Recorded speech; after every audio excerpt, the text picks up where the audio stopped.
Wow!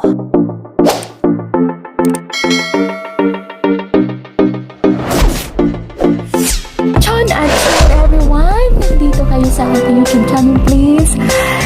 Supportahan niyo po ako at lagi niyo pong abangan ang aking mga bagong uploaded na video. Continuous po tayo para po tayo mabihasa sa pagsusulat at pagbasa po ng Hangul Korean alphabet. Okay? At nang tayo po ay matuto sa kanilang Korean language. Alright?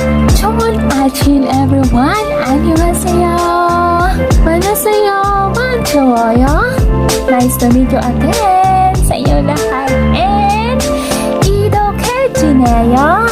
Ayan, how are you today, everyone? This is your Sasangil.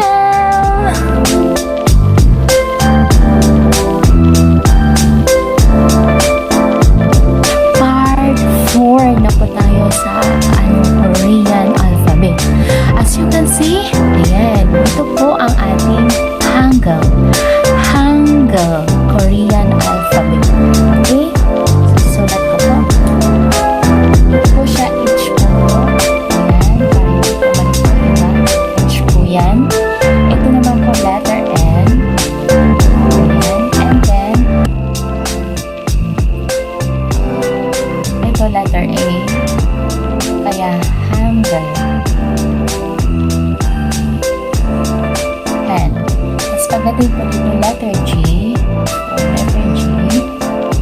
And then letter A. Yan. And L. Yan. Hangul.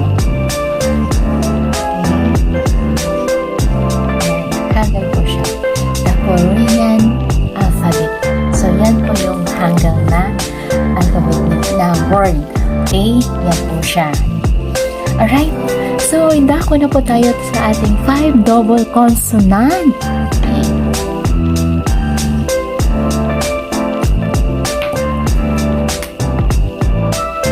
Ito na po yung last.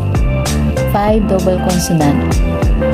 Then, magsusulat na po tayo sa word.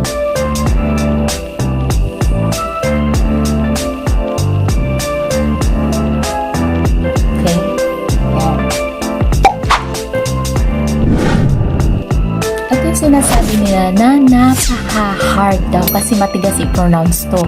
Pero, ginagamit to pag importante sila sa words. Okay? So, ito na po yung 5 double consonant.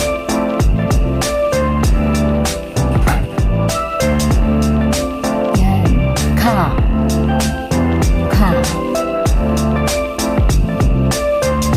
Okay, yung pagsusulat, ulitin ko po mula sa kaliwa pa kanan and then mula sa taas pa baba. Ito po, pa. Pa. Pag nakikita nyo po itong dalawang words ng Korean, alam nyo na po kung ano siya.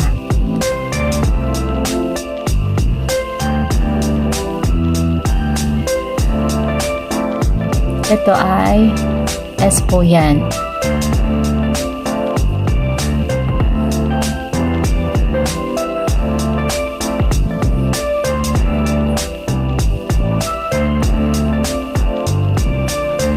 Okay? So, yan po ang ating 5 double consonant. Ka, pa, ta, sa, ta. Ka, pa, ta, sa, ta. Okay? Our 5 double consonant in Hangul Korean alphabet.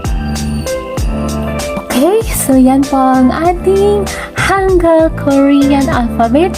Yung last part 4 na ating alphabet.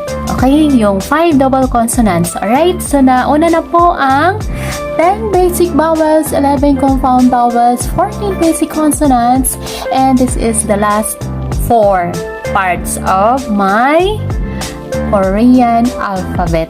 Okay? The Hangul Korean alphabet. So, guys, sundan nyo lang po from part 1, 2, 3 to 4. Okay? Yan po ang ating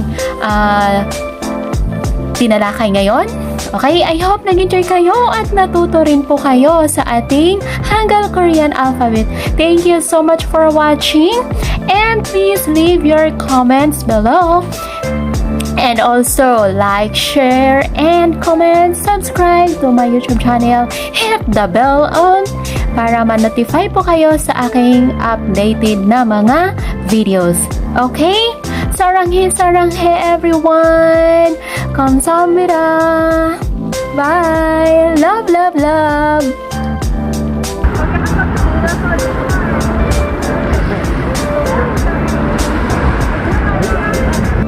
Wow!